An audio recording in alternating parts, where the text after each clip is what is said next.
नमस्कार, जय हिंद, वंदे मातरम। स्वागत है आपका हमारे study channel Guruji the knowledge express में।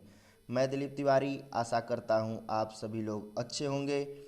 यदि हमारे चैनल पे आप नए हैं तो चैनल को सब्सक्राइब करना ना भूलें और लाइक भी कर दें ताकि आने वाले वीडियो का नोटिफिकेशन आपको मिल सके और हम मोटिवेट हो सकें। तो चलिए, आज का जो टॉपिक है वह गणित पर आधारित टॉपिक है। जैसा कि आप जानते हैं, संख्या पद्धति, जिसमें हम आपको सिखाएंगे परिमेय संख्याएं क्या होती हैं, विषम संख्याएं क्या होती हैं, प्राकृतिक संख्याएं क्या होती हैं।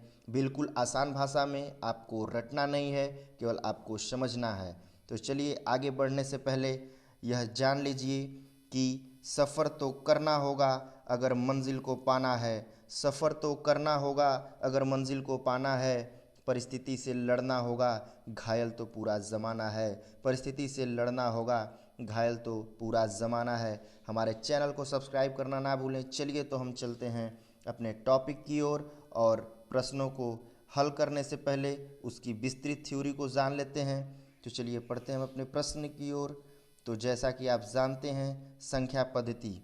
तो संख्या पद्धति क्या होती है? संख्या पद्धति के बारे में समझाने से पहले मैं बता देता हूं कि जो नंबर्स होते हैं उनको सिस्टमैटिक ढंग से प्रदर्शित करने की एक पद्धति होती है, जिसको हम सिस्टम क्या कहते हैं? संख्या पद्धति क्या कहते हैं? नंबर सिस्टम कहते हैं। ठीक है। तो नंबर सिस्टम के अंतर्गत क्या क्या आते हैं? प्राकृतिक संख्याएं आती हैं, पूर्ण संख्याएं आती हैं, सम संख्याएं आती हैं, विषम संख्याएं आती हैं, परिमेय संख्याएं आती हैं, पूर्णांक आते हैं। ठीक है। बहुत सारे इसके अंदर चीज़ें आती हैं। तो जैसा कि आप सबसे पहले यहाँ पे देख रहे होंगे, प्राकृतिक संख्याएं। क्या देख रहे हैं? प्राकृतिक संख्याएं। तो प्राकृतिक संख्याएं होती क्या हैं? वे संख्याएं जो गणना में प्रयोग की जाती हैं। किस में प्रयोग की जाती हैं? गणना में प्रयोग की जाती हैं, मतलब गिनती करने में, तथा शून्य से बड़ी होती हैं। जैसा कि आप जानते होंगे, उदाहरण से 1 2 3 4, ये सब क्या हैं? 1 2 3 4, ये शून्य से बड़ी संख्याएं हैं। और क्या है? ये प्राकृतिक संख्या है। प्राकृतिक संख्याएं क्यों है? कि किसी चीज़ को या किसी वस्तु की गणना करनी होती है तो हम 1 2 3 4 इससे ही उसकी गणना करते हैं। तो इसलिए ये संख्याएं प्राकृतिक संख्याएं कहलाती हैं। जैसा कि आप उदाहरण से समझ गए होंगे, 1 2 3 4 जो शून्य से बड़ी होती हैं वे प्राकृतिक संख्याएं कहलाती हैं। प्रकृति द्वारा प्रदत्त ये संख्याएं हैं। चलिए, इसको जान लिए। अब बढ़ते हैं हम पूर्ण संख्या की ओर। जैसा कि नंबर से इससे ही जानते होंगे आप, इससे पूर्ण संख्या, पूर्ण मतलब पूरी तरह से जो हो, पूर्ण हो। पूर्ण संख्या हमारी क्या होती है? जिसमें ऐसी प्राकृतिक संख्याओं का समूह, मतलब प्राकृतिक संख्याओं का जो समूह है, अगर उसमें हम शून्य को शामिल कर लें, यदि प्राकृतिक संख्याओं के समूह में जैसे 1 2 3 4 5 है, अगर इसमें हम शून्य को शामिल कर लें तो वे संख्याएं क्या हो जाती हैं? पूर्ण संख्याएं कहलाती हैं। क्या कहलाती हैं? पूर्ण संख्याएं कहलाती हैं। ठीक है। अगर हम प्राकृतिक संख्याओं के समूह में शून्य को शामिल कर लें तो वो संख्याएं क्या हो जाती हैं?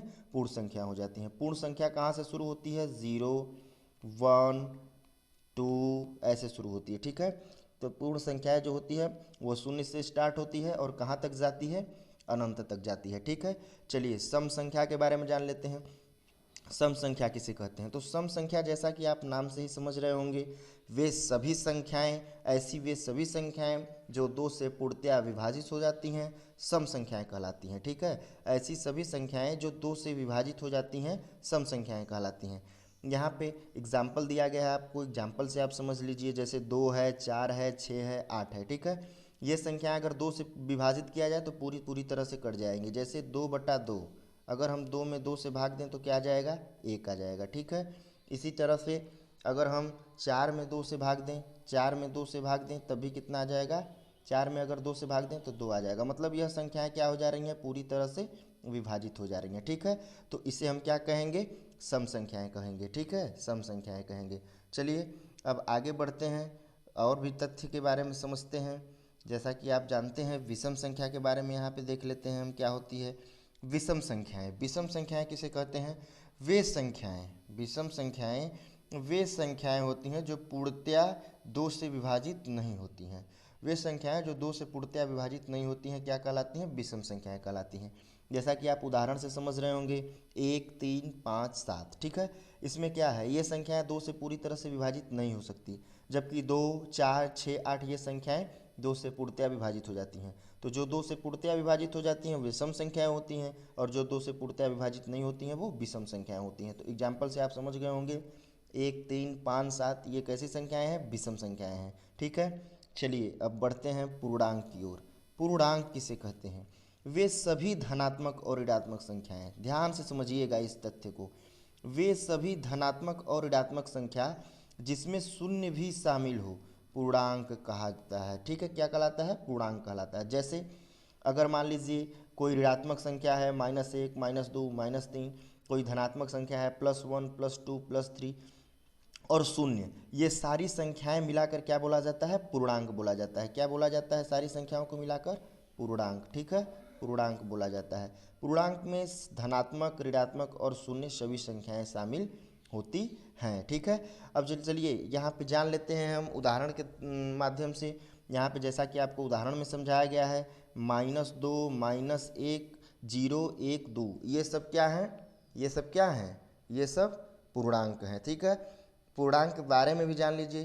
पूर्णांक 3 प्रकार के होते हैं। कितने प्रकार के होते हैं? 3 प्रकार के होते हैं। कौन कौन से पूर्णांक होते हैं? धनात्मक पूर्णांक, ऋणात्मक पूर्णांक और शून्य पूर्णांक। ठीक है, धनात्मक पूर्णांक में धनात्मक संख्याएं आती हैं, जैसे +1 +2 +3।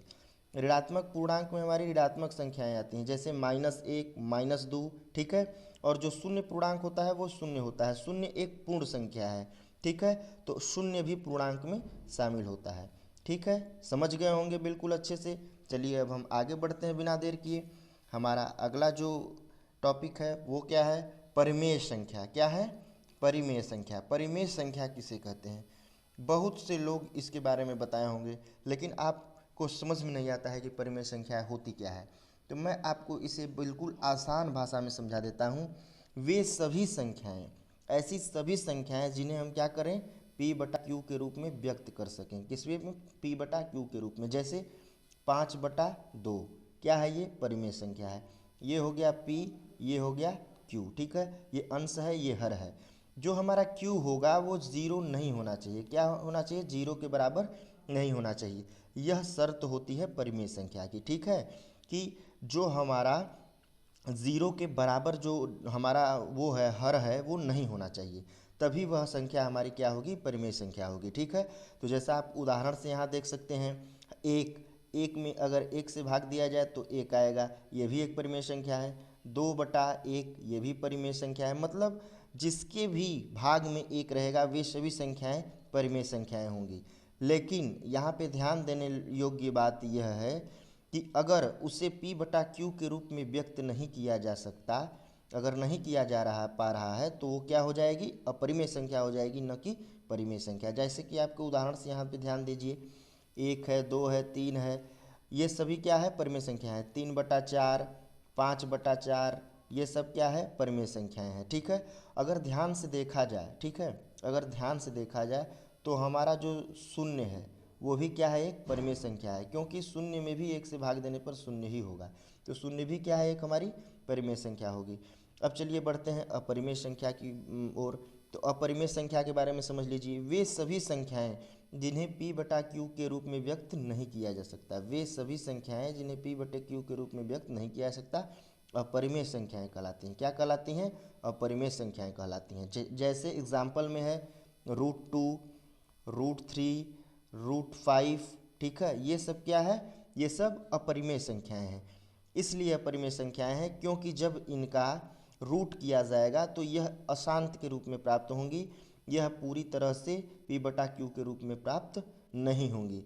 इसलिए इनको क्या कहा जाएगा? अपरिमेय संख्या कहा जाएगा। अब जैसा कि आप जानते होंगे, यहाँ पे आपको नोट्स में दिया गया है, पाई एक अपरिमेय संख्या है। पाई को क्या माना जाता है? अपरिमेय संख्या माना जाता है। क्या माना जाता है? अपरिमेय संख्या माना जाता है। क्यों? क्योंकि इसका जो मान होता है वो होता है 3.141। ठीक है, 3.1415। ठीक है, ये चलता चला जाता है। ठीक है, डॉट डॉट डॉट, मतलब कि यह समाप्त नहीं होता है, इसलिए यह एक अपरिमेय संख्या है। जबकि 22/7, ठीक है, अगर 22/7 देखा जाए, 22 क्या हो गया? P हो गया, 7 क्या हो गया? Q हो गया।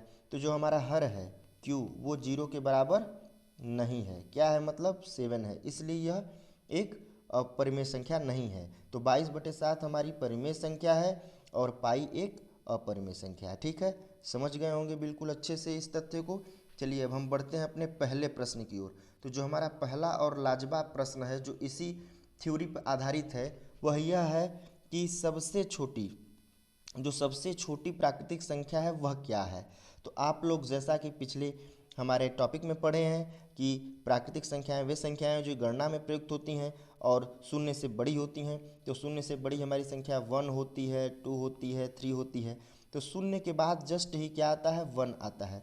इसलिए हमारी जो सबसे छोटी प्राकृतिक संख्या होगी वो क्या होगी, 1 होगी। क्या होगी, 1 होगी। ठीक है, और 1 होगी। और सबसे बड़ी अगर प्राकृतिक संख्या देखा जाए तो क्या होगा, इनफाइनाइट होगा। क्या होगा, अनंत होगा, क्योंकि सबसे बड़ी जो प्राकृतिक संख्या है उसको डिफाइन नहीं किया जा सकता है। ठीक है, उसको डिफाइन करना आसान नहीं है, उसे नहीं किया जा सकता है। हमारा जो दूसरा क्वेश्चन है वो है सबसे छोटी पूर्ण संख्या क्या है।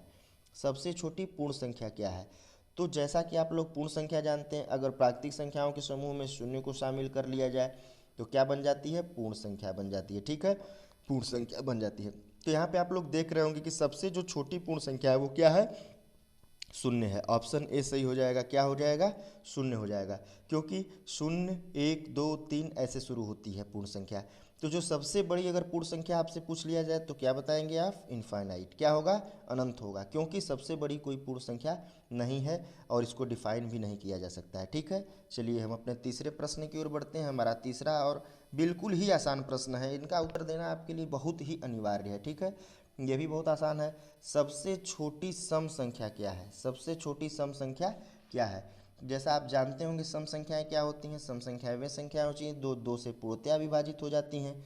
तो यहाँ पे जो सबसे छोटी सम संख्या शुरुआत कहाँ से होती है, 2 से होती है। 2, 4, 6, 8। ठीक है, तो सबसे छोटी सम संख्या क्या हो जाएगी हमारी, 2 हो जाएगी। तो इस ऑप्शन में क्या हो जाएगा, बी ऑप्शन। क्या हो जाएगा, 2 हो जाएगा। ठीक है, यह सबसे छोटी सम संख्या है। और चौथा प्रश्न हमारा क्या कह रहा है कि सबसे छोटी विषम संख्या क्या है। तो जैसा कि आप जानते हैं कि वे संख्याएं जो 2 से पूर्णतया विभाजित नहीं होती हैं विषम संख्याएं कहलाती हैं। तो हमारी जो सबसे छोटी विषम संख्या है वो किससे स्टार्ट होती है, 1, 3, 5, 7। ठीक है, तो जो हमारी सबसे छोटी संख्या हो जाएगी विषम वह क्या हो जाएगी, 1 हो जाएगी। क्या हो जाएगी, ऑप्शन डी 1 हो जाएगी। सही है, समझ रहे होंगे अच्छे से आप, क्योंकि थ्योरी भी आपको बहुत विस्तृत तरीके से मैं समझा दिया हूँ। तो इसका जो सही आंसर होगा वो होगा ऑप्शन डी। और अगर आपसे ये पूछ लिया जाए कि सबसे बड़ी सम संख्या है तो इसको डिफाइन करने के लिए क्या कर सकते हैं आप, ये भी डिफाइन नहीं किया जा सकता है। ठीक है, इसी तरह अब चलिए अगले प्रश्न की ओर बढ़ते हैं। हमारा अगला और महत्वपूर्ण देख लीजिए। अगला 5वां प्रश्न आपके सामने आ गया है। चलिए, इनमें से कौन सी परिमेय संख्या है, इनमें से कौन सी परिमेय संख्या है। तो जैसा कि आपको हम बताए हैं कि जो p/q के रूप में व्यक्त हो जाए, जहाँ q नॉट इक्वल टू 0 हो वो परिमेय संख्या होगी। तो आप इसमें परिमेय संख्या ढूंढना है आपको। तो परिमेय संख्या ढूंढने के लिए आपको क्या करना होगा, तो परिमेय संख्या इसमें क्या है, ऑप्शन ए है 2, क्योंकि 2 में अगर 1 से डिवाइड करेंगे तो क्या आएगा, 2 आएगा। तो p हो गया ये हो गया q, ये हमारा अंश हो गया, ये हर हो गया, और q क्या है, 0 नहीं है, कितना है, 1 है, इसलिए यह परिमेय संख्या होगी। और अगर करणी में 2 को देखा जाए तो करणी में 2 का रूट करने पर कितना आएगा, 1.4, कितना आएगा, 1.141 समथिंग आएगा। ठीक है, इसलिए यह क्या है, पूरी तरह से अपरिमेय संख्या दिखाई दे रही है। वही करणी में 3 भी अपरिमेय संख्या है, और पाई को आप जानते ही हैं कि यह एक्सेप्शन है, यह एक अपरिमेय संख्या है। क्या है, पाई अपरिमेय संख्या है। ठीक है, अब चलिए, तो अब ये यहाँ पे एक प्रश्न और दिखाई दे रहा है आपके सामने कि इनमें से कौन सी संख्या ऐसी है जो अपरिमेय है। तो जैसा कि आप देख रहे होंगे अपरिमेय छांटना है आपको। तो 4 क्या दिखाई दे रहा है, परिमेय दिखाई दे रहा है, क्योंकि 4/1 करेंगे आप तो क्या है यहाँ पे p और q के रूप में आ जा रहा है। उसी तरह से हमारा 2/3 को भी देखेंगे, 2/3 भी हमारा उसी तरह से आ जा रहा है p/q के रूप में। ठीक है, ये सब p/q के रूप में आ जा रहे हैं। पाई जो हमारी है वो क्या है, एक्सेप्शन हमारी है, क्या है, अपरिमेय संख्या है। पाई ही हमारी क्या है, अपरिमेय संख्या है।